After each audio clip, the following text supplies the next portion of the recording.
मंत्र पाठ। ओम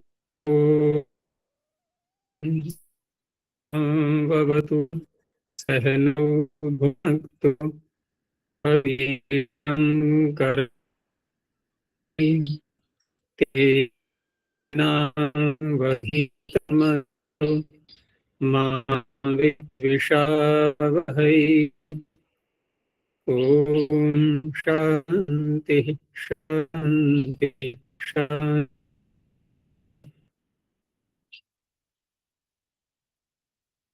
प्रथमा वृत्ति 86वीं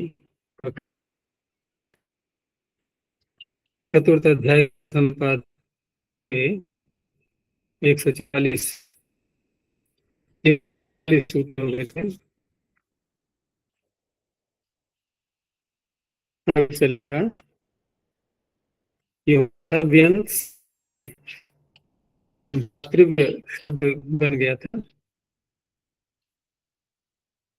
ये है रेवत्यादि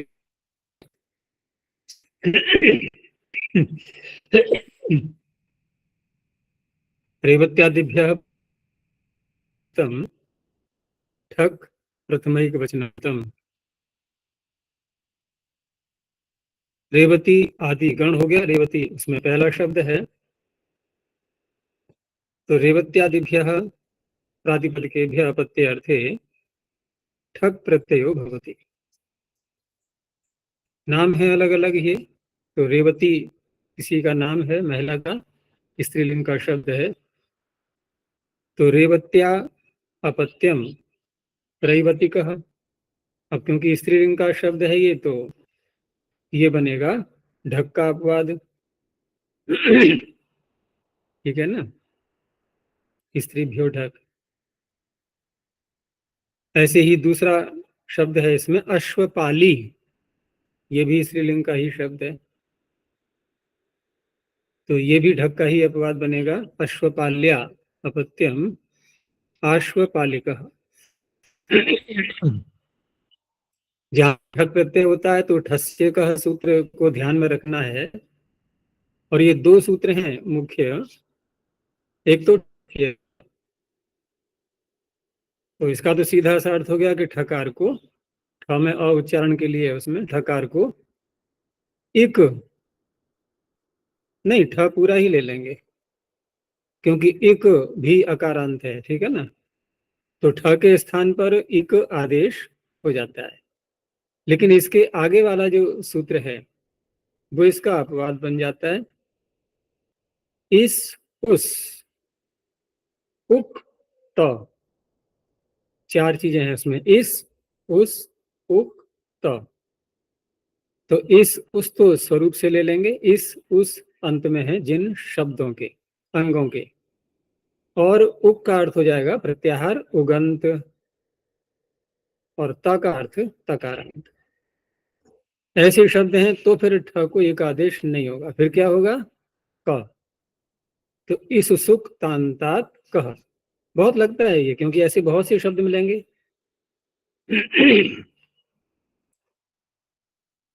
अब यहाँ पर ये कैसे हैं, ये इसमें से है कोई इस उस या उगंत या तकारांत नहीं है। क्योंकि ई आ रहा है तो ई तो उक में आता नहीं, अयोन वो तो उसके आगे है, तो इसलिए एक आदेश ही होगा और यस्य पीछे लग जाएगा। तो इसमें कुछ शब्द तो हैं जो ढक के अपवाद हैं, स्त्रीभ्यो ढक, और कुछ ऐसे हैं जो कि, जैसे एक शब्द आया हुआ है इसमें वृक वंचिन, तो वृक वंचिन नकारांत है, ये अण का अपवाद हो जाएगा, तस्यापत्यम सामान्य सूत्र है ही। और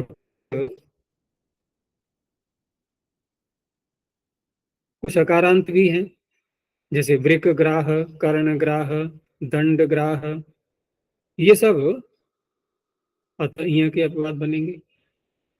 इस तरह से है ये। आगे ये ठक किया, रेवत्यादिभ्य ठक में जो भाषार्थ है हिंदी में ठकार को इस, जी ठ में और रहेगा। ऐसा है ना, दोनों पक्ष चल जाते हैं इसमें। अगर हम ठ को आकार सहित लेते हैं तो एक आकार सहित विद्यमान है सूत्र में। अब यदि उच्चारण के लिए ठ में अ मानेंगे तो एक में भी क में अ उच्चारण के लिए मानना होगा। दोनों तरफ ले लो, कैसे भी कोई ले लो, कोई पक्ष ले लो, कहीं भी कोई आपत्ति नहीं आने वाली है इसमें।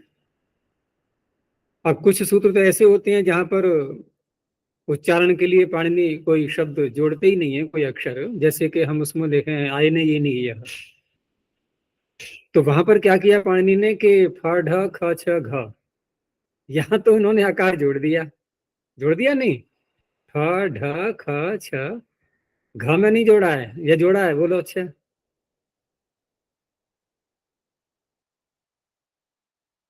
अगर घ में जोड़ेंगे तो क्या बनेगा? हाँ नाम घानाम। नाम बनेगा। और है क्या? फ ढ ख छ घाम, तो घ में नहीं जोड़ा है, फ ढ ख छ बस इतने में जोड़ दिया। लेकिन जो आदेश दिए हैं उसमें है ऐसा कैसे? वहां जोड़ा है आकार कहीं? आयन ए सब हलनते हैं, ई आयन ए ईन ई सारे हलनते हैं ये। लेकिन यहाँ क्या किया कि ठस्य का ठ में भी आ है, एक में भी आ है, ठीक है, उच्चारण के लिए मान लो। हटाना है तो ठकार मात्र को हो जाएगा, और उधर जो ठ में जो स्वर बचा वो एक में ककार में जाके मिल जाएगा, बनेगा वैसा ही इसे।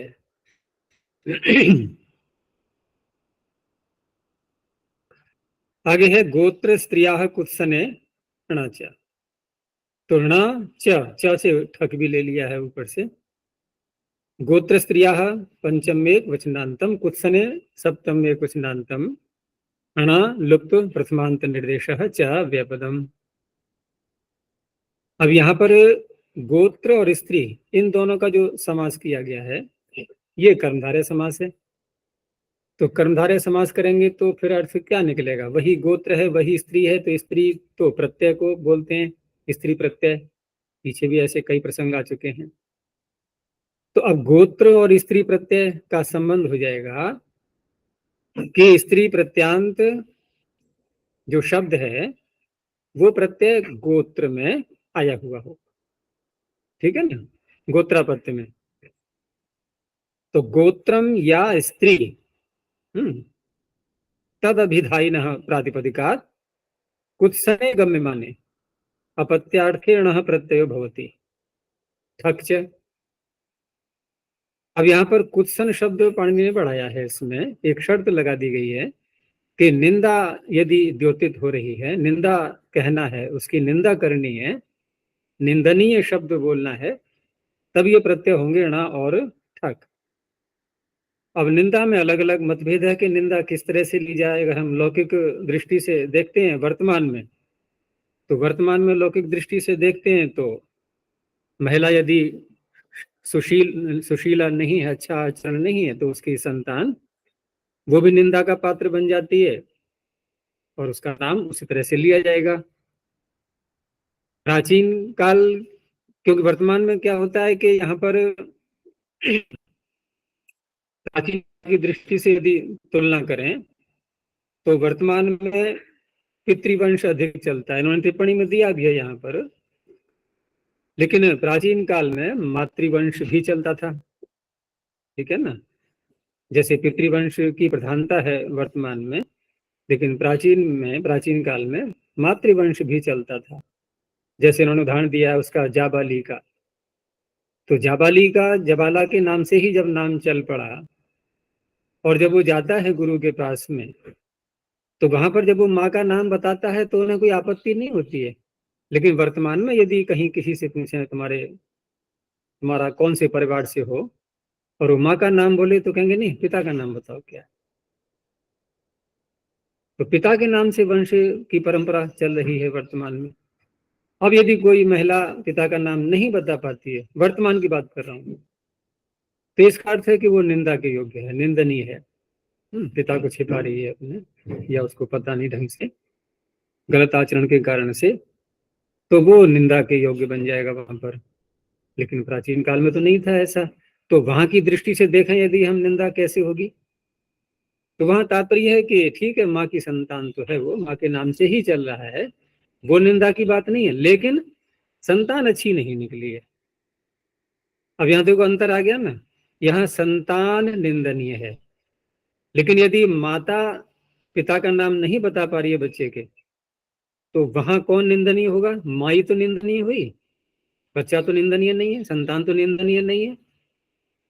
लेकिन संतान निंदनीय न होने पर भी उसको अपना नाम तो निंदा पूर्वक बना, ये निंदा होने पर ही तो प्रत्यय हुआ ये, तो नाम तो निंदनीय बन गया। अब वो निंदा झेल रहा है अपनी, जबकि स्वयं निंदनीय नहीं है। तो वास्तव में देखा जाए तो प्राचीन काल की परंपरा ज्यादा उपयुक्त है, क्योंकि वहां पर संतान निंदा के योग्य है तो निंदनीय कहना चाहिए, बात भी ठीक है। अब संतान अच्छी है और माँ अच्छी नहीं थी और संतान को झेलना पड़ रहा है वो निंदनीय शब्द लोग बोल रहे हैं उससे, तो दोनों बातें हैं। देखो हम प्राचीन काल की दृष्टि से देखेंगे तो संतान निंदनीय होगी, कुत्सन होगा, तब ये प्रत्यय, जैसे गार्गी की संतान। अब यहाँ गोत्र स्त्री घटा के देखो, गार्गी शब्द है हमारे पास में, क्या ये स्त्री गोत्र प्रत्यांत है? मतलब गोत्र प्रत्यांत स्त्रीलिंग का शब्द है ये? पीछे बना चुके हैं हम, कैसे कैसे बनेगा? गोत्र में तो गार्ग्य, गार्गी, गार्गी। भूल गए सब, पीछे का अभ्यास नहीं किया ना? गोत्रापत्ति में गार्ग्य बनता है। हाँ तो गार्ग तो पुत्र हो गया ना, पुल्लिंग हो गया भाई, गर्ग की पौत्री। अब क्या बोलोगे? ये तो गर्ग का पौत्र हो गया, गार्ग्य। हमें बोलना है पौत्री, तो पौत्री के लिए क्या करेंगे अब? गार्गी ही करते हैं। यश्च ढाणे के आगे है नहीं, ये कहाँ पर है? यश्च, यह प्रत्यांत शब्द यदि स्त्रीलिंग में बनाना है तो ङीप हो जाएगा। उसके बाद फिर हलस तद्धितस्य से यकार का लोप तो कर ही देंगे, गार्गी बन गया।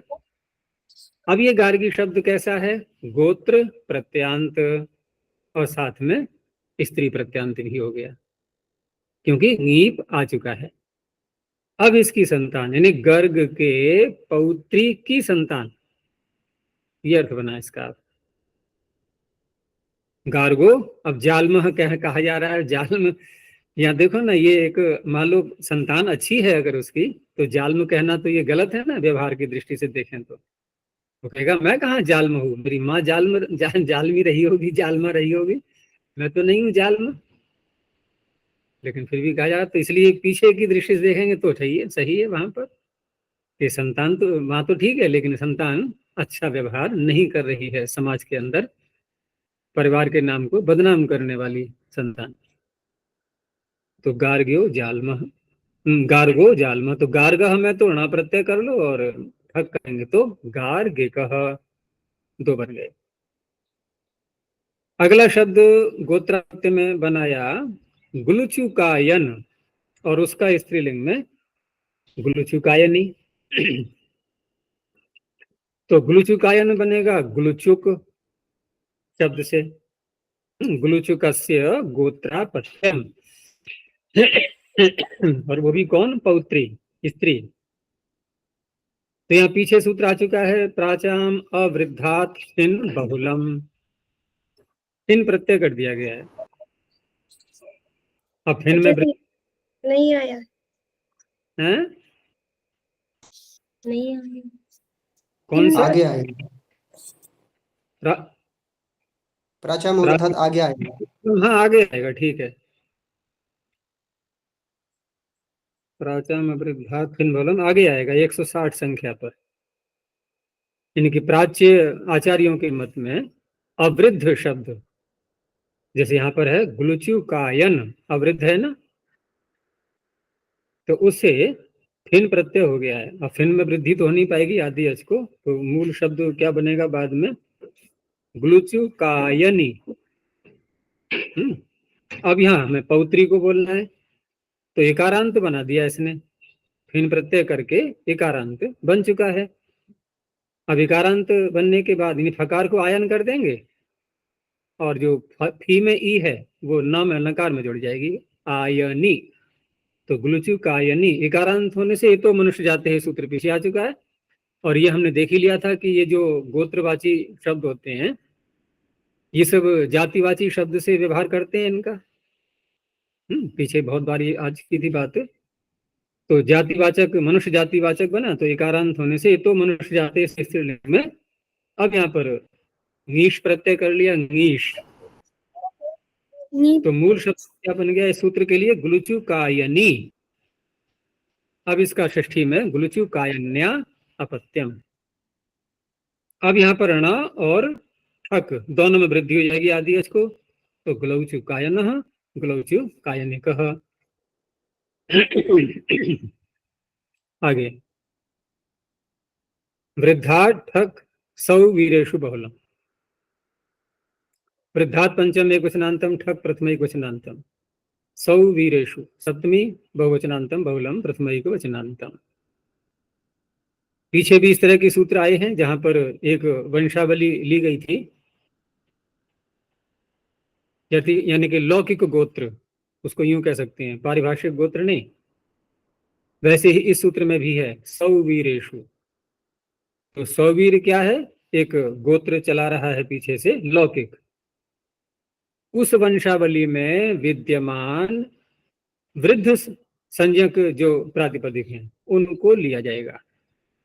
तो सौवीर गोत्रे, सौवीरेशु बहुवचन का प्रयोग किया है, बहुत सारे लोग हो सकते हैं उसमें। तो सौवीर गोत्रे वर्तमानात् वृद्ध संज्ञका प्रातिपदिकात्। कुत्सन की अनुवृत्ति चलेगी, अभी एक और सूत्र तक जाएगी आगे भी। कुत्सने गम्यमाने अपत्यार्थे बहुलम ठक प्रत्ययो भवति। तो कुत्सन यहां भी उसी प्रकार से लेंगे जैसे पीछे लिया था। अब यहां पर सौवीर गोत्र में वर्तमान, तो जैसे शब्द है यहां पर भाग, भागवित्ती। तो यहां पर मूल शब्द तथा भगवित्त, और भगवित्तस्य गोत्रापत्यम। भगवित्त है अकारांत शब्द, और अकारांत से तो हम प्रत्यय अतः ये सूत्र लगा करके ही करेंगे। और अतः ये सूत्र में बताया था कि जहां पर गोत्र या अनंतरापत्य तो कहा नहीं गया है, तो किसी भी अपत्य को ले सकते हैं। अब यहाँ हमें आवश्यकता है गोत्रापत्य की, तो ठीक है, प्रत्यय तो वही रहेगा ईय, तो गोत्रापत्य में उसको मान लिया गया, यानी भगवित्त का पौत्र। तो भगवित्तस्य गोत्रापत्यम भागवित्ती इकारांत शब्द बन गया। यहाँ स्त्रीलिंग से कोई संबंध है नहीं। अब यहाँ पर भागवित्ती का षष्ठी में भागवित्ते है अपत्यम। भागवित्ती नामक व्यक्ति की संतान, मनुष्य की। तो भागवित्ती कह ठक प्रत्यय हो गया। सौवीर गोत्र का है ये, तो जाल में लगा दिया ये कुत्सन दिखाने के लिए। अब दूसरा पक्ष ले लो, क्योंकि इसने बहुल करके किया है, तो बहुल करके किया है तो मूल शब्द फिर वही आ जाओ, यानी कि प्रत्यय करने के बाद जो शब्द है भागवित्ती। अब ये कैसा है? ईय प्रत्यांत। तो ईय प्रत्यांतों से जब अपत्यार्थ में हम आगे अन्य प्रत्यय जोड़ते हैं, तो वहां पर सूत्र पीछे आ चुका है यय योश्च, यय और ईय दोनों ले लिए गए हैं उसमें। तो ये ईय प्रत्यांत होने से अब ठक प्रत्यय हो गया।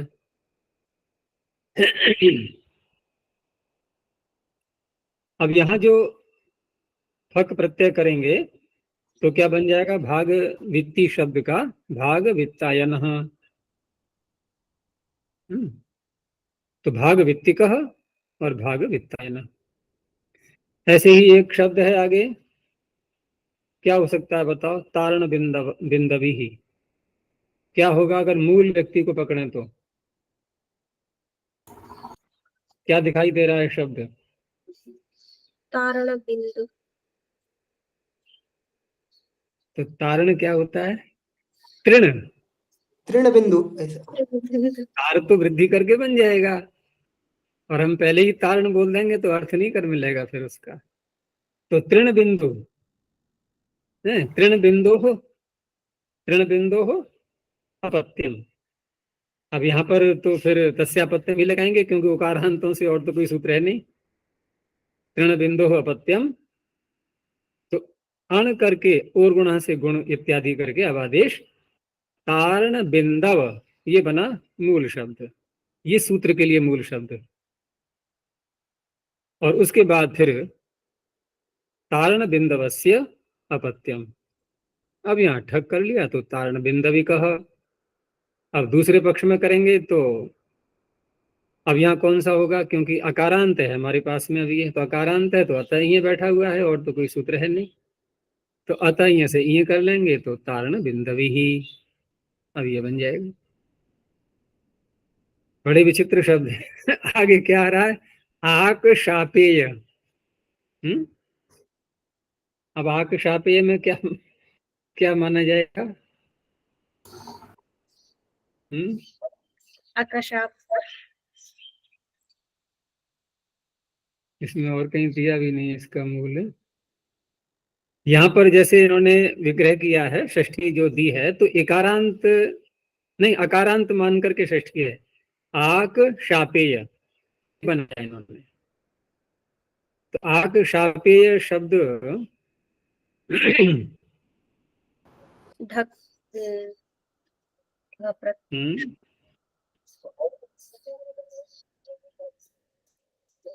आक शापेय,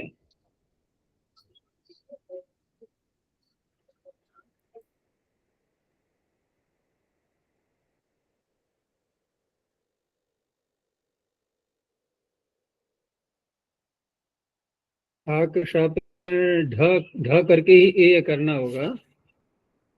तो अकशाप, अकशाप हो सकता है कोई शब्द हो, चलो खोज का विषय है, अब ये क्या हो सकता है पता नहीं।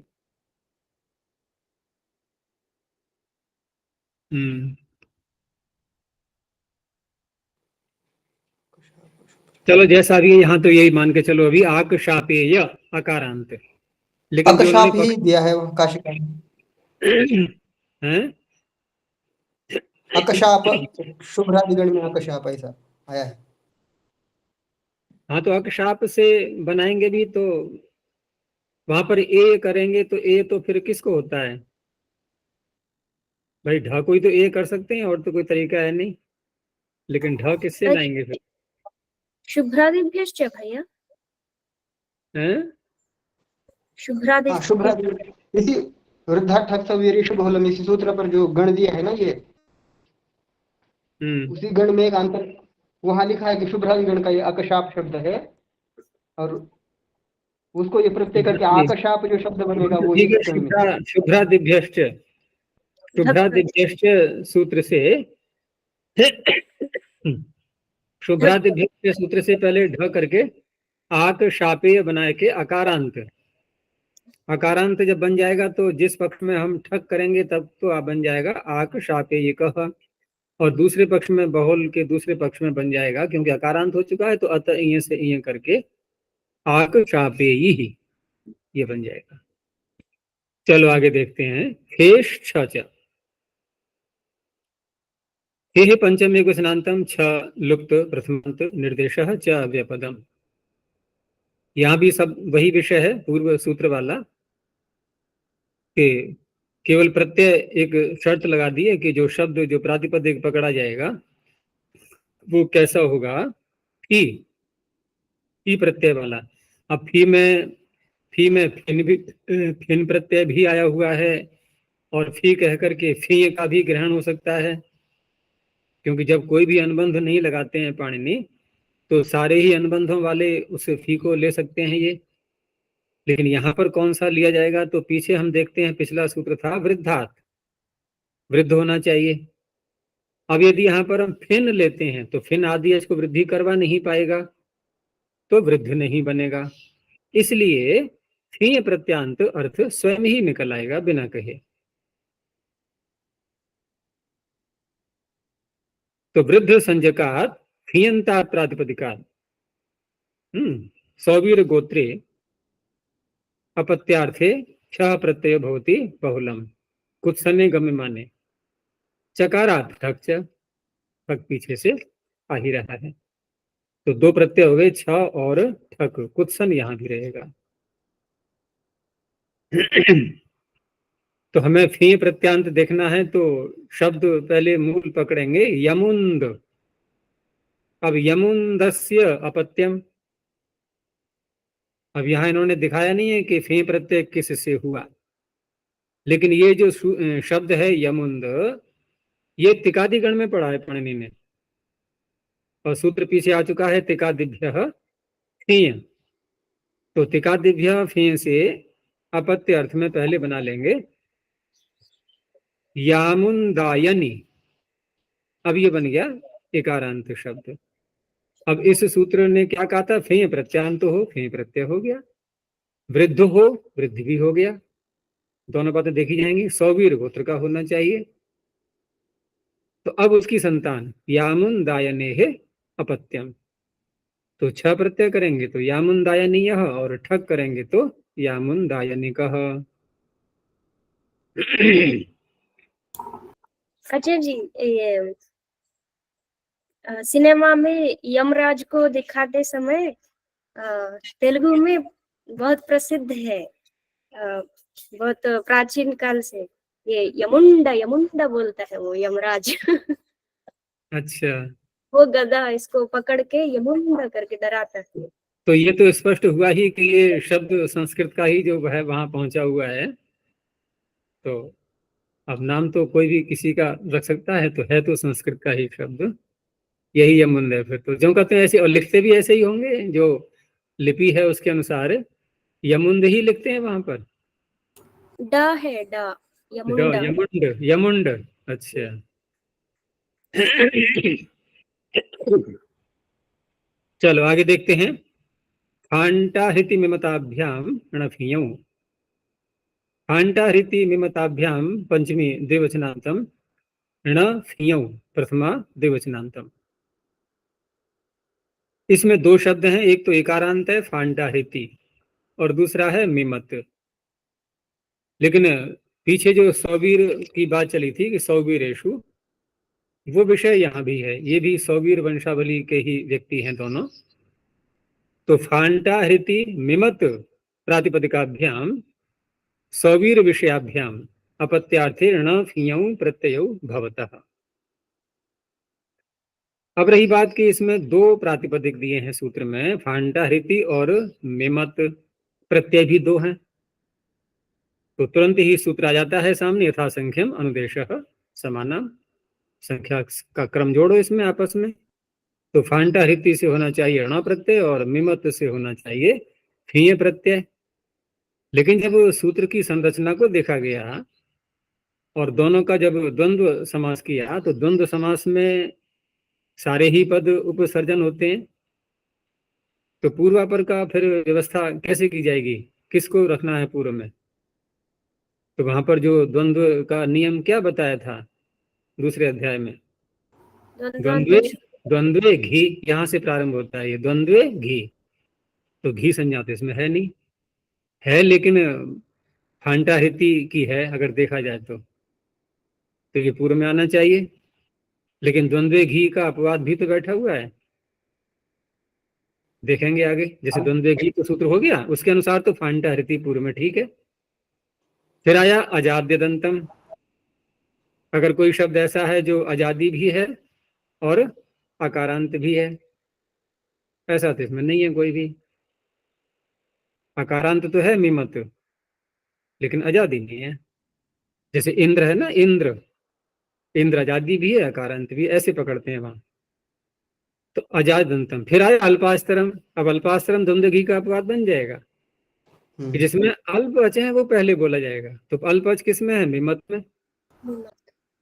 तो पाणिनि ने ये नियम भंग कर दिया ना, तो पाणिनि नियम भंग करके एक और नियम निकाल लेते हैं वो।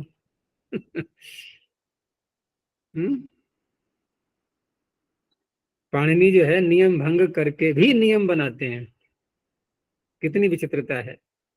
तो अब उन्होंने क्या नियम यहाँ निकाल दिया एक नया, कि इसमें यथासंख्य मत करना, क्योंकि मैं जो नियम तोड़ रहा हूं तो उससे समझ जाना कि कुछ उलट पुलट होने वाला है इसमें।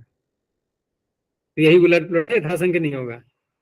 तो फांटा हृति से भी दोनों प्रत्यय होंगे, मिमत से भी दोनों प्रत्यय होंगे। तो फांटा हृतस्य अपत्यम, गोत्र वही रहेगा सौवीर। तो ऋणा प्रत्यय कर दिया तो फांटा हृतः, और फी प्रत्यय कर दिया तो फांटा हृतायनी ही। अब फांटा हृतः जो बना गोत्रापत्य में, तो ये अगर सूत्र न होता तो ये किसका अपवाद माना जाएगा फिर? क्योंकि ईय फांटा हृति है ना, ईय ईय प्रत्यांत, तो यही योश्च से फक की प्राप्ति हो रही थी, तो फक न होकर के इन्होंने अणा प्रत्यय किया फांटा हृता। और दूसरा फांटा हृतायनी ही, ये भी फक का ही अपवाद, वही उसी रूप में ही प्रत्यय हो गया। और मिमत में मिमतस्य अपत्यम, तो मईमतः और मईमतायनी ही, ये अतः का ही अपवाद बनेगा, अकारांत है। आगे देखो, कुर्वादिभ्यो ण्यः, एक ऐसा ही मिलता जुलता सूत्र और है, वो कौन सा है? कुरुनादिभ्यो थोड़ा सा अंतर है। तत्राज कुरु कुरुनादिभ्यो। कुरु ना और कुर्वा आदि दोनों में आ रहा है, तो क्या अंतर हुआ? कुरु ना, तो कुरु ना में कुरु शब्द है और ना से है नकारांत शब्द, वो एक अलग अर्थ हो गया। यहां पर एक ही शब्द है कुरु, और आदि जोड़ दिया गया गण बनाने के लिए। प्रत्यय देखो, वहां भी ण्या है, यहां भी ण्या है, लेकिन एक विशेषता और रहेगी, वहां जो ण्या प्रत्यय है उसका नाम होगा तद्राज।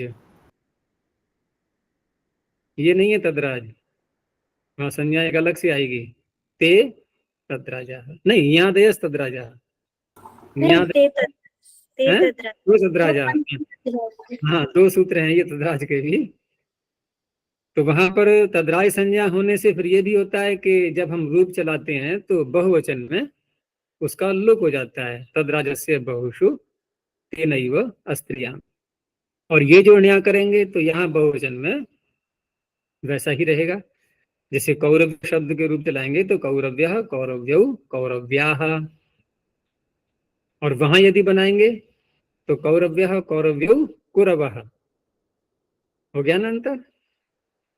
ये तो कुर्वादिभ्यः पंचमी बहुवचनान्तम ण्यः प्रथमे गुसनान्तम, कुर्वादिभ्यः प्रातिपदिकेभ्यो अपत्यार्थे ण्यः प्रत्ययो भवति। तो कुरु शब्द तो बहुत प्रसिद्ध रहा है इतिहास में, तो कुरुः अपत्यम कौरव्यः। ऐसे ही दूसरा शब्द है इसमें, जैसे गार्ग्यः बनाया है, तो यहाँ मूल शब्द क्या मानेंगे?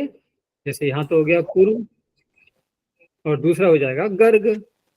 अब गर्गादिभ्यो यानी भी गर्ग है, लेकिन वो गोत्रापत्य में चलेगा। यहाँ पर अनंतरापत्य में ले सकते हैं। तो गर्गस्य अपत्यम गार्ग्यः। दूसरा ये भी है कि कुरुणादिभ्योण्य जो सूत्र है वहां पर तद्राज संज्ञा भी होती है, वो भी है। और दूसरा वहां है क्षत्रियों से, वो जो क्षत्रियों की जो वंश परंपरा चली आ रही है उसमें। चलो ठीक है, तो आगे देखते हैं अब सेनांत लक्षण कार्यभ्यश्च। अच्छा जी, यहाँ गार्ग्य जो है ये अनंतरापत्य, और हम गार्गी ही बनाते हैं अतः इसे, वो भी अनंतरापत्य। हाँ देखो, गार्गी ही जो बनाते हैं तो वो भी ठीक है, वहां पर वो अनंतरापत्य में बन जाएगा अतः इय से इय करके, और गोत्रापत्य में बन जाता है फिर गर्गादिभ्यो लगा करके। जहां अन्य सूत्र नहीं है गोत्रापत्य में प्रत्यय करने वाले, वहां अतः इय ही अपने में पर्याप्त है, वो गोत्रापत्य में भी कर देता है। अब रही बात यहाँ कुरु, इसकी कुर्वादी गण में जो गर्ग शब्द है, अब क्योंकि गण में पढ़ा है पाणिनि ने यहाँ पर, तो उस अवस्था में गर्ग का अनंतरापत्य, ठीक है ना, इस अर्थ में करेंगे हम, तो ये सूत्र लगा देंगे तो गार्ग्य बन गया। अब वहां पर जो गार्ग्य है वो गोत्रापत्य में रहेगा। तो गार्ग्य के 2 प्रकार के अर्थ बन गए। अब हो गया, नहीं हो गया? जैसे इससे किया हमने, तो यहाँ तो हम फिर अनंतरापत्ति होगी। जब जब गोत्रापत्ति में एक अलग सूत्र दे दिया है पाणिनि ने, तो वहां अनंतरापत्ति ही अर्थ, गोत्रापत्ति ही अर्थ लेना है। तो यहाँ पर क्या बचेगा इसके लिए? इसके लिए अनंतरापत्ति बचेगा। उधर अतः इये भी अनंतरापत्ति में करता है। तो अतः इये जब अनंतरापत्ति में करेगा तो वो बनाएगा गार्गी, वो ऐसा बनाएगा। तो गण में पाठ होने से ण्य भी हो जाएगा। अब क्योंकि शब्द गार्गी भी मिलता है, क्योंकि वहां जो दिया है गोत्रापत्य में उन्होंने गर्गादिभ्यो में, तो मूल शब्द क्या माना था उस सूत्र के लिए? कैसे विग्रह करेंगे वहां पर? गार्गे है अपत्यम, या गर्ग से थोड़ी बोलेंगे। विग्रह तो ऐसे करेंगे गार्गे है अपत्यम, लेकिन जो नियम होता है ना कि जी गार्गे अपत्यम कहेंगे, अनंतरापत्ति में गार्गी होगा और उससे फिर गार्गे है अपत्यम गार्ग्य। हाँ, गार्गे है अपत्यम बोलेंगे, लेकिन वहां पर जो नियम आगे जो बताया था कि एक गोत्रे, मूल प्रकृति तो वही रहेगी ना। विग्रह भले ही हम गार्गे अपत्यम दिखा दें, लेकिन करेंगे गर्ग से ही क्रियाएं, अर्थ गोत्रापत्य हो जाएगा। ये बात पीछे आ चुकी थी। तो इस तरह से यहाँ गार्ग्य अनंतरापत्य भी हो गया इस सूत्र की दृष्टि से ण्य प्रत्यय करेंगे तो।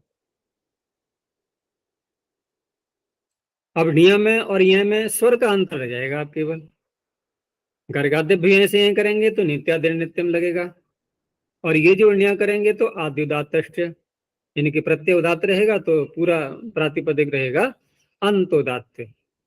अब अंतोदात्त कहीं गार्ग्य मिल रहा है तो कहा जाएगा अनंतरापत्य है, आद्युदात्त कहीं गार्ग्य मिल रहा है तो कहा जाएगा गोत्रापत्य। तो ज्यादा इसमें इतना मत लगाओ ध्यान, यह बुद्धि अपनी, क्योंकि कहाँ ये व्यवहार में आने वाले शब्द रहेगा वो। अब इतिहास की बातें हो गई सारी। आचार्य जी, इससे तो ये लगता है कि लौकिक भाषा में भी स्वर चिन्ह पहले लगाते थे। हाँ, वो तो निश्चय था। एक सूत्र बहुत प्रमाण के रूप में आता है ना, प्राय सुना होगा तुमने कि उदक्ष विपाशः सूत्र को देते हैं बार बार। तो यहाँ तक उन्होंने, पाणिनि ने जब निर्देश किया है कि उदक्ष विपाशः, विपाशा नदी के जो उत्तर वाले लोग हैं वो इस प्रकार से प्रत्यय करके ऐसे बोलते हैं, तो वहां प्रत्यय में जो अंतर दिया गया है वो स्वर संबंधी ही है, बाकी प्रत्यय की संरचना में कोई अंतर नहीं है, स्वर का अंतर आ रहा है।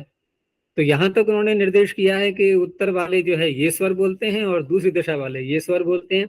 तो संस्कृत की तो बात छोड़ो, स्वर तक का उच्चारण, यानी उच्चारण के द्वारा स्वर का पता लगता था।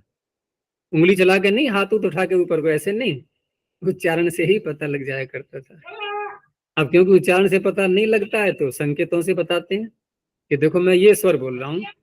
कि कैसे समझे हम ये स्वर बोल रहे हैं? देखो मैं उठा तो रहा उंगली ऊपर को, या दाएं बाएं कर तो रहा हूँ, इससे पता कर लो। भाई क्यों कर ले, इससे पता, वाणी से क्यों नहीं पता लगता?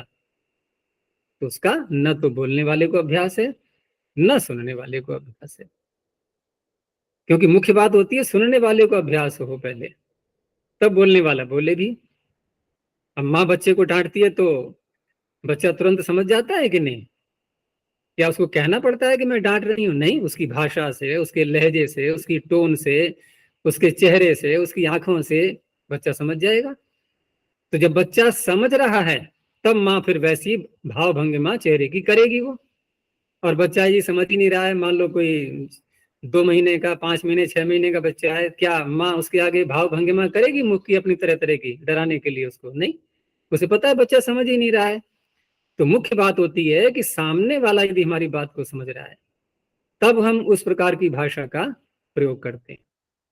और सामने वाला समझ रहा है ये बात पहले उसको समझाई जाती है, वो अन्यों के व्यवहारों को देख करके समझता है, और कि ये भी देखता है कि ये ऐसा ऐसा चेहरा करके ऐसी ध्वनि से बोलते हैं तो मेरे साथ ऐसा व्यवहार होता है, तो उससे पता लग जाता है उसको।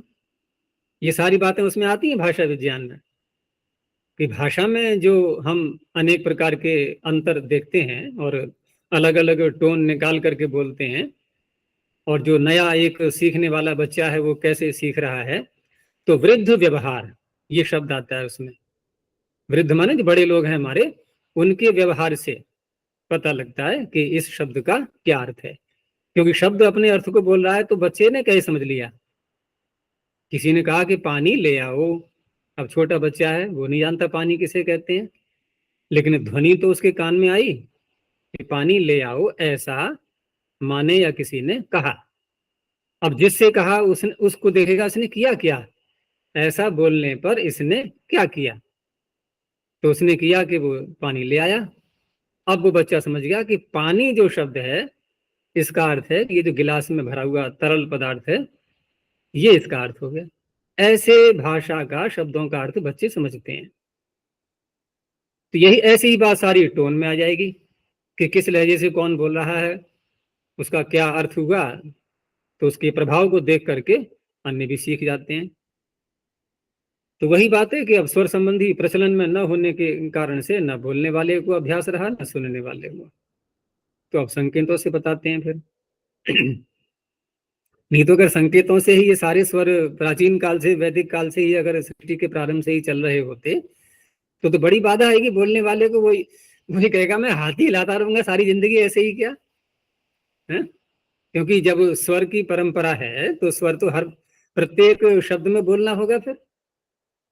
तो वो ना तो हाथ में कोई चीज पकड़ पाएगा, न अन्य कोई कार्य कर पाएगा। है, मान लो बाइक चला रहा है, अब दूसरे कुछ कहना है तो हाथ हिला हिला के कहना पड़ेगा उसको, तो व्यवहार नहीं चलेगा ऐसे। स्वर भी तो वाणी का ही विषय मानते हैं ना, स्वर हैं? स्वर वाणी का ही विषय है, तो हाथों का हाँ, विषय ही वाणी नहीं। का ही विषय है, हाथ का विषय तो नहीं है। लेकिन यहाँ तो हाथ से ही समझाना पड़ता है, क्योंकि सुनने और बोलने वाले दोनों ही अनजान हो गए अब। चलो आगे देखते हैं। तो कुर्वादिभ्यो न्यः हो गया, आगे है सेनांत लक्षण कार्यभ्यश्च। अब न्यः को ऊपर से ले लो। तो सेनांत लक्षण कार्यभ्यः पंचमी बहुवचनांतम चाभ्यपदम। सेनांत, सेना अंते, वो सेना अंते यस्य, सेन शब्द। तो सेन जिसके अंत में, क्योंकि समास करके सेन बन जाता है सेना का, ह्रस्व हो जाता है ना। सेना का जब समास करेंगे किसी के साथ में तो ह्रस्व हो जाता है, गोस्त्री और उप सर्जनस्य, तो सेन बन जाएगा। तो सेना अंते यस्य, एक तो ये शब्द हो गया। दूसरा है लक्षण और कारी, ये दो शब्द अलग हैं। अब ये लक्षण वो लक्षण नहीं है कि लक्ष्यते अनेनैति लक्षणम, ये नाम है किसी का, और नाम में ऐसे व्युत्पत्ति नहीं करते हैं। वो अलग बात है कि कोई नाम सार्थक भी होते हैं, लेकिन जब किसी के नाम मात्र को ही ग्रहण करना है तो उसका यौगिक अर्थ निकाल करके नहीं ढूंढेंगे कि देखो ये नाम किसका होना चाहिए, किसी का नहीं, जिसका बताया जा रहा है उसी का है। ऐसे ही कारी, तो कारी से यहां पर हम दूसरा अर्थ ले सकते हैं। अब लक्षण तो नाम ही होगा सीधा, कारी से तात्पर्य जो कारीगर लोग होते हैं, जो किसी हुनर को, कुशलता को जानते हैं व्यवसाय के रूप में, वो कहलाएंगे कारी। ठीक है ना। यानी कारी वाची लेंगे, अब लक्षण का स्वरूप से ही ग्रहण होगा। तो सूत्र का अर्थ बनेगा सेन अर्थात सेनांतात, प्रातिपदिकात, लक्षण शब्दात, कारीवाची शब्द, अपत्यार्थेण्यः प्रत्ययो भवति। तो सेन अंत वाले जैसे कारी शेण, तो कारी शेण में कारी का और सेना का समास किया जाएगा। उसके बाद समास करके जो शब्द बना ह्रस्व करने के बाद कारी सेन। अब यहाँ पर री में ई आ रहा है, कारी, तो इण प्रत्याहार में ई आ गया, तो इण और कवर्ग से उत्तर, सकार को शकार होता है। लेकिन यहाँ पर इतने मात्र से नहीं बनेगा, क्योंकि शेण दूसरा शब्द है, कारी अलग शब्द है, दोनों भिन्न भिन्न आ रहे हैं। तो उस अवस्था में जो सूत्र दिया है 8वें अध्याय में ही, एति संज्ञायाम अगात, क्योंकि नाम है ये कारिशेण, संज्ञा है, और एति का तात्पर्य जिस सकार को मूर्धन्य करना है उसके आगे एकार आना चाहिए, एकार हो गया। निमित्त वही पकड़ेंगे इण और कवर्ग, वो सर्वत्र चलेगा। यानी पूर्व पदस्थ जो निमित्त है इण, उससे उत्तर, उत्तर पद में जो सकार आ रहा है उसको सत्व करेंगे एकार परे रहते। और अगात, अगात का तात्पर्य जो निमित्त है ना, तो इनको में कवर्ग भी तो आ गया, तो कवर्ग में गकार भी आ गया, गकार निमित्त नहीं होना चाहिए, अगात। तो कारिशेण में मूर्धन्य हो गया, कारिशेण से अपत्यम। अब इस सूत्र ने यहां पर ईर्ण्य प्रत्यय कर दिया, कारिशेण्य। हरिशेण शब्द से हरिशेण्य। लक्षण स्वरूप से लिया जाएगा तो लक्षणस्य अपत्यम लाक्षण्य। अब शिल्पीवाची शब्द जैसे कुंभकार, तंतुवाय, नापित, तो इन सब की संतान है कुंभकार्य, तांतुवाय, नापित्य, ये बन जाएंगे। तो ये भी सूत्र व्यापक हम मान सकते हैं इसको, कारण कारी शब्द के ग्रहण करने से, क्योंकि शिल्पीवाची तो बहुत मिल जाएंगे शब्द ऐसे, तो इस सूत्र से ऋण प्रत्यय कर सकते हैं। नहीं तो फिर प्राय करके वही लगेगा, अगर अकारांत है तो अतः ये लगेगा, अन्य किसी प्रकार का है तो तस्यापत्यम बैठा हुआ है बस। अण और ये दो प्रत्यय ज्यादा प्रमुख हैं अपत्यार्थ में। आगे उदीचाम ईय, अब ये इसका अपवाद बन गया, क्योंकि यहां कहा गया ण्य प्रत्यय, अब कहा जा रहा है ईय, विषय सारा वही है। तो उदीचाम षष्ठी बहुवचनांतम ईय प्रथम एक वचनांतम। उदीचाम आचार्याणाम मतेन सेनांत लक्षणकारिभ्य प्रातिपदिकेभ्य अपत्यार्थे ईय प्रत्ययो भवति। अब यहाँ पर उदीचाम न भी कहें तब भी तो ईय ग्रहण सामर्थ्य से ईय हो ही जाएगा। तो ऐसे स्थल जहां आते हैं, पीछे भी आ चुके हैं, तो वहां क्या समाधान निकाला जाता है कि आचार्यों का ग्रहण सम्मान के लिए है, उसका विकल्प के लिए नहीं है, ऐसा मानते हुए। तो जैसे जो अर्थ कारिशेण्य का अर्थ है वही अर्थ होगा कारिशेणी ही, हारिशेणी ही, ऐसे ही लक्षण से लाक्षणी ही, कौंभकारी ही, तांतुवाई ही। अब यहां पर हम देखें तो अतः से भी करते थे, लेकिन अतः का ये अपवाद बन गया ना सेनांत लक्षणकारी भी, तो इससे फिर दोबारा कर लिया ईय प्रत्यय।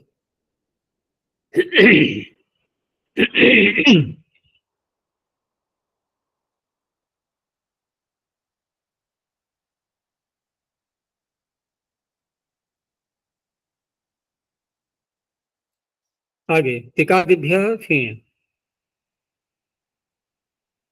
तिकादिभ्य पंचमी बहुवचनांतम फिर प्रथम एक वचनांतम। ये भी बड़ा गण है, जैसे गर्गादि गण है ऐसे ही तिकादि भी है। तो तिकादिभ्य प्रातिपदिकेभ्य अपत्यार्थे थी प्रत्ययो भवति। तो यहाँ पर जैसे भी पढ़े उसका किस किसका अपवाद लेंगे, जैसा जैसा स्वरूप है शब्द का, कहीं ई के ज्यादा अपवाद हैं क्योंकि अकारांत बहुत सारे हैं इसमें। तो इस तरह से तिकस्य अपत्यम तयिकायनी ही। पीछे कौन सा आया था जो शब्द तिकादिगण बताया था मैंने, फांटा नहीं, यमुंद से बनाया था ना, यामुंदायनी, वो यमुंद भी तिकादिगण में है, उसी ये करके तो फेश सूत्र लगाया था, फेश छ। तो तिका का बन गया। और दूसरा किताब किसे कहते हैं, संस्कृत वाक्य प्रबोध में भी आया था, जुआ खेलने वाले, गैम्बलिंग जो करता है ना गैम्बलर्स, तो प्राय करके जुआ खेलने वाला क्या होता है, वो लाभ में रहता है सब मिला करके या हानि में जाता है, अंत में हानि में जाता है। बर्बादी होनी ही है, वो तो एक परंपरा है। वो भले ही जीत गया लेकिन वो जीतने के बाद चैन से तो बैठेगा नहीं, वो फिर खेलेगा, एक ऐसी अवस्था आएगी लुटना ही है उसको। तो प्रश्न ये उठता है कि जब सारे जुए में लुट ही रहे हैं तो जो लुटने का अर्थ है ना, तो संपत्ति जाती है तो किसी और के पास आता है, तभी जाना बोला जाएगा। तो इसका अर्थ है कोई है, जब जुआ खेलने वाले सब लुट रहे हैं तो लाभ में कोई तो जा रहा है, नहीं तो क्या ब्लैक होल में जा रही है सारी संपत्ति है।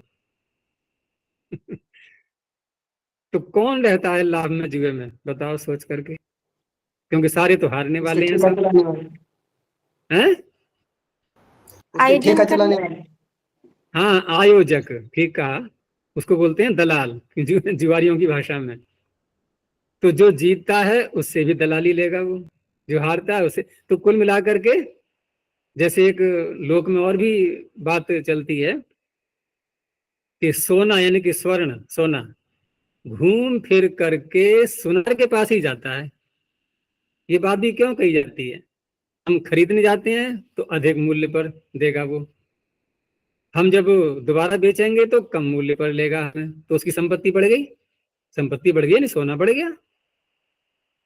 कितनी बार खरीदें बेचें हम, लाभ सुनार को ही होना है। ऐसे ही जुआरी की बात है। तो इसलिए इसका शब्द आता है कितब। अब कितब को देखो ये क्या कह रहा है, कितब को थोड़ा और खोलें तो, क्योंकि उसके पास कुछ रहता ही नहीं, तो हम पूछते हैं उसे किम तब अस्ति, क्या है तेरे पास में, कुछ नहीं है, किम तब अस्ति, तो कितब। जैसे सेवक को क्या बोलते हैं, किंकर, तो किंकर क्यों बोलते हैं, वो पूछता है मैं क्या करूं क्या करूं क्या करूं, किंकर वाणी तभी तो उसको आज्ञा दी जाएगी, अब ये करो अब ये करो अब ये करो। तो कितब किंकर ऐसे बन जाते हैं, वहां पर किम रह गया, अनुस्वार यहाँ हट गया, कितब। तो कितबस्य अपत्यम पैतवाय नहीं। आगे कौशल्य कारमार्याभ्याम च, कौशल्य कारमार्याभ्याम पंचमी द्विवचनांतम च व्यपदम। कहीं कहीं पर तालव्य षकार भी मिलता है, कौशल्य और कौशल्य। तो कौशल्य कारमार्य इत्येताभ्याम प्रातिपदिकाभ्याम अपत्यार्थे फीय प्रत्ययो भवति, अकारांत हैं दोनों। तो वैसे तो मूल शब्द अगर देखें तो रहेगा कोसल, कोसल, कोसल अच्छा, से। कोसल राज्य है ना, राज्य का नाम कोई। हाँ राज्य का नाम भी पड़ जाता है ना, राजाओं के नाम से, राजाओं के नाम से राज्य का, ये आगे प्रसंग आएगा, ये क्षत्रियवाची शब्दों से उनके निवास भी क्षत्रिय उसी नाम से बन जाते हैं। जनपद शब्दात क्षत्रियाद ऐ, जनपद का भी वही नाम, जनपद का भी वही नाम पड़ जाता है जो नाम क्षत्रिय का है। वर्तमान में भी देखो ना ऐसे बहुत से नगरों के नाम मिलेंगे, औरंगाबाद, फैजाबाद, ये बाद, ये बाद क्या है, आबाद आबाद आबाद, समास हो गया है सब में। तो सब में जो है वहां पर आबाद का तात्पर्य है बसाया, बसाया हुआ। फिरोज ने बसाया फिरोजाबाद, औरंगजेब ने बसाया औरंगाबाद, तो ये सब नाम हो गए ऐसे ही। तो वो भी उस काल में क्षत्रिय ही माने जाएंगे उस काल के। तो ऐसे ही यहाँ पर है, कोसल देश था। हाँ। तो कौशल से अपत्यम कौशल्याय नहीं, और कार मार्य से बन जाएगा कार मारिया यणि ही, आदि यश को वृद्धि हो जाएगी कौशल में, कार मार्य में तो पहले ही। वैसे वैसे तो कौशल्य में भी ले सकते हैं, अगर मूल प्रकृति लेंगे कौशल, तो कौशल से तो पहले फिर कौशल्य बनाना होगा, ये कौशल्य। कौशल से अपत्यम, या कर्मार शब्द है वैसे तो मूल, तो कर्मारस्य अपत्यम और कौशलस्य अपत्यम, तो दोनों से पहले अण प्रत्यय कर सके करके, नहीं अण नहीं, इसमें तो फिर यह होगा कौशलस्य अपत्यम और कर्मारस्य अपत्यम। हाँ एक सूत्र आया था, वृद्धेत कौशला ज्यादा यंग, कौशल शब्द उसमें आया हुआ है, वृद्धेत कौशला ज्यादा यंग, तो अच्छा जी, यंग यंग प्रत्यांत है, हैं? आगे सूत्र तत्रात संज्ञा में हाँ, तद्राय संज्ञा में। तो से इया प्रत्यय करके मूल शब्द कौशल से बना लेंगे कौशल्य। कौशल्य फिर यहाँ ले लिया उसकी संतान कौशल्यायनी है। ऐसे ही कारमार्य शब्द में भी जो है इसमें कर्मार, तो कर्मार क्या हो गया, ये शिल्पीवाची, कर्म करने वाला, कोई भी कार्य व्यवसाय। तो वहां पर पीछे अभी बोला था ना सूत्र सेनांत लक्षण कार्यभ्यश्च, तो शीर्ण्य प्रत्यय किया गया था, तो कर्मार शीर्ण्य प्रत्यय करके बना लो पहले कारमार्य, और कारमार्य से फिर यहाँ पर ये फी प्रत्यय हो जाएगा, तो कार मारिया यणी ही न गुणा भी करना होगा फिर बाद में। आगे अणो व्यचः, द्वौ अचौ यस्मिन् समास। तो अणः पंचम एकवचनांतम, द्व्यचः पंचम एकवचनांतम। अब ये दो अच वाले पकड़ेगा, लेकिन दो अच वाले जो शब्द हैं वो अनंत होने चाहिए। तो अनंताद व्यचः प्रातिपदिकात् प्रत्यार्थे फी प्रत्ययो भवति। अब ये भी सूत्र व्यापक बन जाता है, क्योंकि मूल शब्द हमें पकड़ना है पहले अनंत, और अण प्रत्यय कैसे करेंगे, तो अण प्रत्यय का तो फिर पीछे तस्यापत्यम सूत्र आ ही चुका है। तो किसी भी प्रातिपदिक से अगर वो अकारांत नहीं है तो तस्यापत्यम लगा करके अण कर लेते हैं। अब जैसे कर्तरी हर्तरी आदि शब्द हैं, तो कर्तरी की संतान, कर्ता की यानी कि कर्तरी की संतान कहलाएगी कार्त्र। ऐसे ही हर्तरी की संतान कहलाएगी हार्त्र।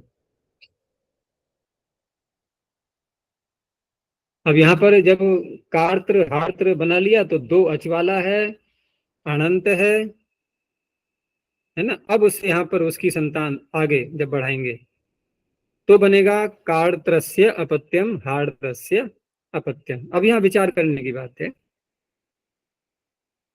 कि कर्तरी हर्तरी की संतान,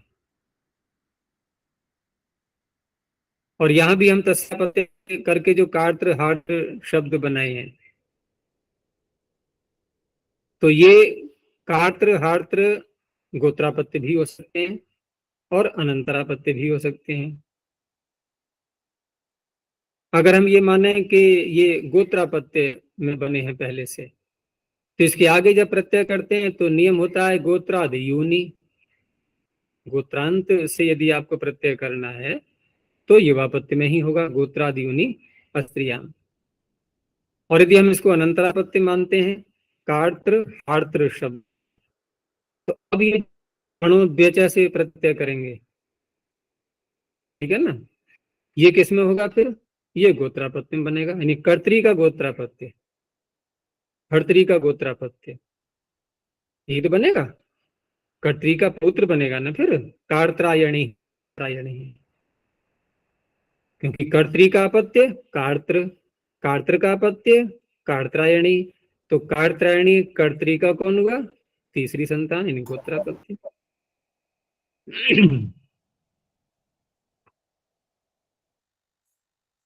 आगे उदीचाम वृद्धात अगोत्रात। उदीचाम षष्ठी बहुवचनांतम, वृद्धात पंचम एकवचनांतम, अगोत्रात पंचम एकवचनांतम। और वृद्ध इन्होंने जो शब्द यहाँ पर लिए जाएंगे, वृद्ध संज्ञा आदि को वृद्धि करके जो बनती है, तो वहां गोत्र प्रत्यांत शब्द कोई प्रत्यय ला करके गोत्र प्रत्यांत बनाते हैं, तो आदि को वृद्धि हो जाती है। तो ऐसा वृद्ध नहीं लेना है जो कि गोत्र प्रत्यय करके बनाया गया, इसलिए अगोत्रात वृद्धात। अगोत्रम यद वृद्ध संजकम तस्मात् प्रातिपदिकात् अपत्यार्थे उदीचाम आचार्याणम मतेन फेय प्रत्ययो भवति। यहाँ पर विकल्प के लिए आचार्यों का नाम ले दिया गया है। तो शब्द है जैसे आम्रगुप्त, अब ये जो वृद्ध है ये कोई गोत्र संज्ञक प्रत्यय करके नहीं बना है, मूल शब्द ही है आम्रगुप्त। तो आम्रगुप्त नामक व्यक्ति की संतान आम्रगुप्तस्य अपत्यम आम्रगुप्तायनी ही। ऐसे ही ग्राम रक्ष, ग्रामम रक्षति इति, ग्राम रक्ष गांव की रक्षा करने वाला, तो ग्राम रक्ष ग्राम रक्षस्य। अब यहाँ जो ग्राम में आ है वृद्ध संज्ञा तो हो ही जाएगी, लेकिन गोत्र प्रत्यय करके नहीं बना है ये। तो ग्राम रक्षस्य अपत्यम ग्राम रक्षायणी है। अब इससे सूत्र से ये भी स्पष्ट है कि पिछले सूत्र में जैसे यहाँ कहा गया अगोत्रात, तो अभी जो मैंने अर्थ किया था पिछले सूत्र में कि हम गोत्र प्रत्यांत भी ले सकते हैं, अनंतरापत्य भी ले सकते हैं। क्योंकि यहाँ जब कह रहे हैं कि गोत्र प्रत्यांत न हो, तो स्पष्ट है कि अनंतरापत्य ही अर्थ होगा। अब तो सीधा, अब तो स्पष्ट है ना, यानी आम्रगुप्त की ही संतान है वो अनंतरापत्य।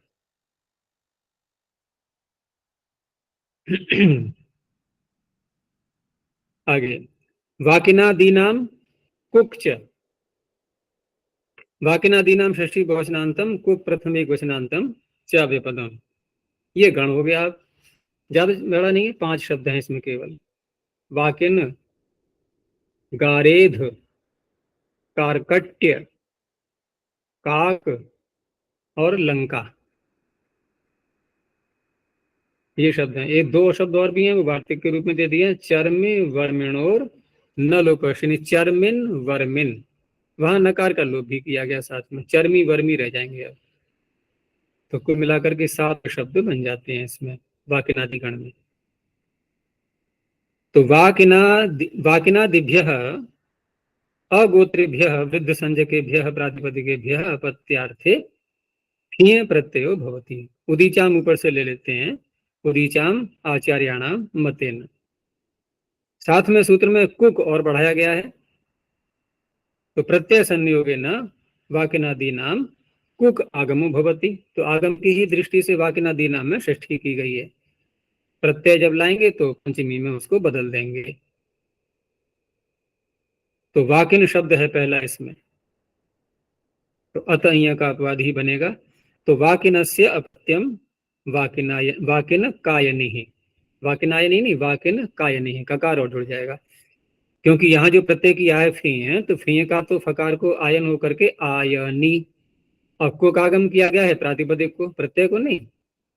तो प्रातिपदिक को किया गया है तो आप दिन तो प्रातिपदिक के अंत में आएगा वाकिनक आयनी, वाकिन कायनी। ऐसे ही दूसरा शब्द है गारेध। तो गारेधस्य अपत्यम गारेध कायनी ही। क्योंकि उदीचाम आचार्याणाम मतेन कहा है, तो अन्यों के मत में अब कौन सा प्रत्यय होगा? तो जैसे कहा था मैंने कि अकारांत हैं ये दोनों मूल शब्द, तो अतः इय से इय प्रत्यय हो जाएगा। तो वाकिनी ही और गारेध ही, बस यही बनेंगे। आदि इसमें वृद्धि पहले से ही है, वाक्य में भी है और गारेध में भी है। आचार्य यहाँ उदयचाम कहने से विकल्प हो गया, पूर्व सूत्र में विकल्प नहीं था क्या? पूर्व सूत्र में उदयचाम कहने से वहां विकल्प है क्या? पूर्व सूत्र में उदीचाम कहने से विकल्प हो गया। हाँ, विकल्प वहां भी हो गया, यहाँ भी हो गया, उसी की अनुवृत्ति यहाँ ले आए पूरे सूत्र की। दोनों में विकल्प है, दोनों में विकल्प है। तो वहां उन्होंने, तेरा कहना ये होगा कि वहां पर अन्य उदाहरण नहीं दिया है दूसरा जी उदीचाम वृद्धाद गोत्रात् में। हाँ जी। अच्छा, आचार्य जी पूर्व जो सूत्र था कौशल्य कारमार्याभ्यंच, वो भी वृद्ध संजक है शब्द, तो उसे फिन प्रत्यय करने के लिए अलग सूत्र क्यों बनाया? इसमें कौशल्य कार मार्याभ्याम से, हाँ, वो भी वृद्ध संजक प्रातिपदिक है। हाँ, कौशल्य और कार मारिये। और नहीं तो यहाँ पर ये भी तो आ रहा है ना कि अगोत्रात वृद्धात, और वहां हमने कौशल से कौशल्य बनाया था, तो वो तो वृद्ध गोत्र हो गया ना।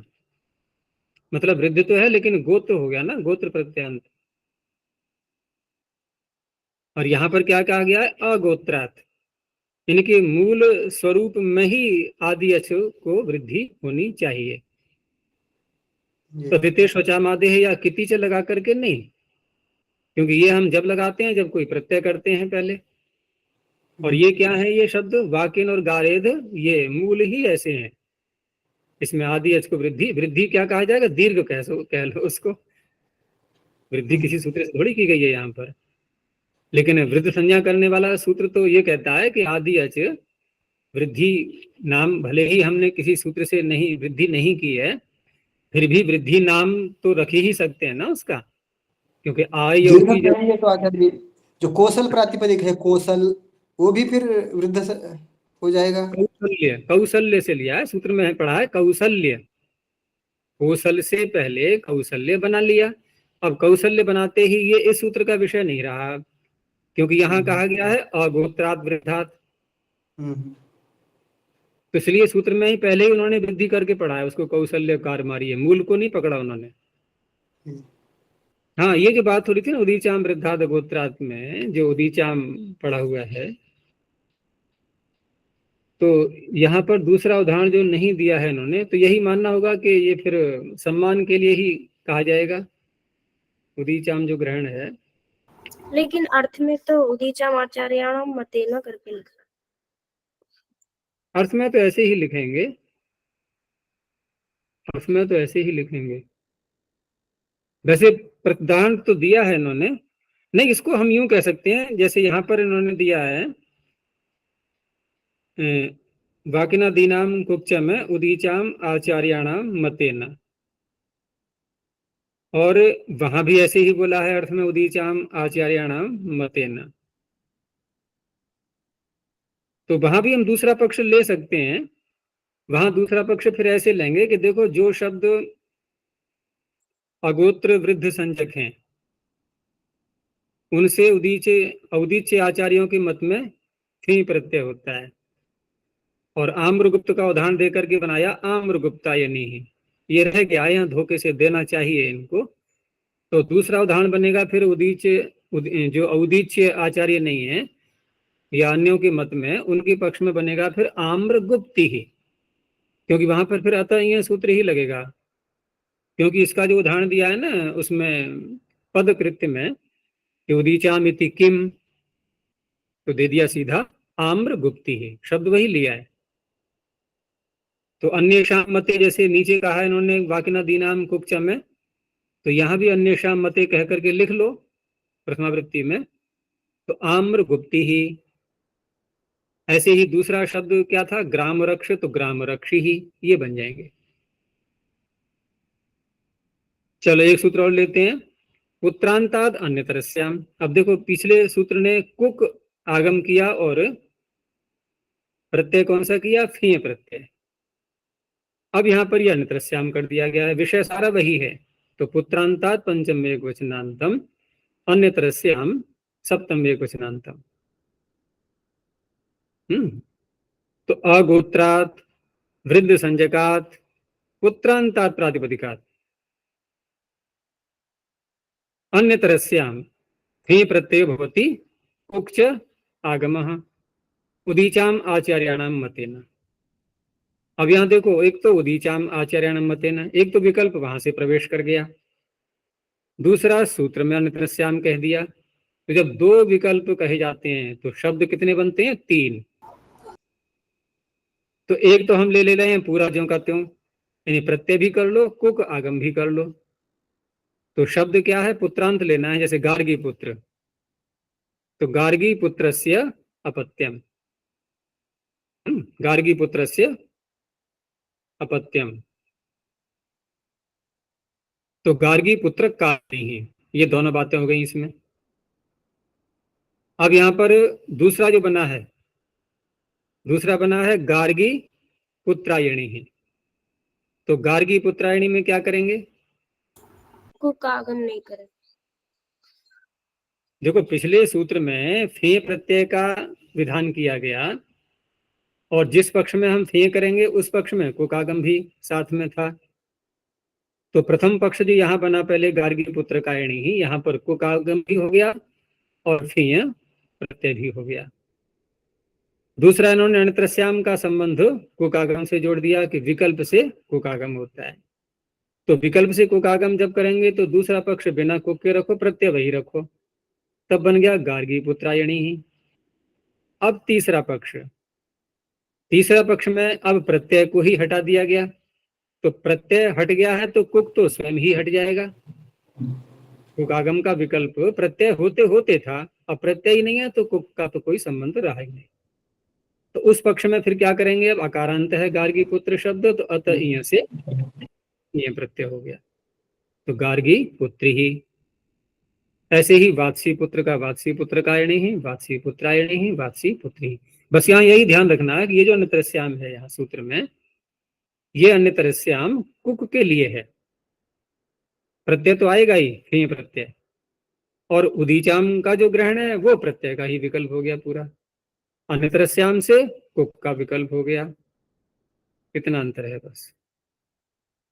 बस इतना ही रखते हैं। प्रणोध्वनि। ओम।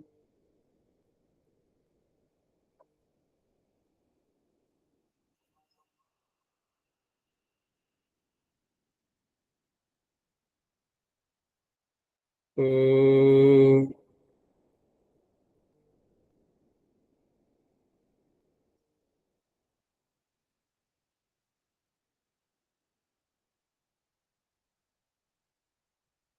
ओम।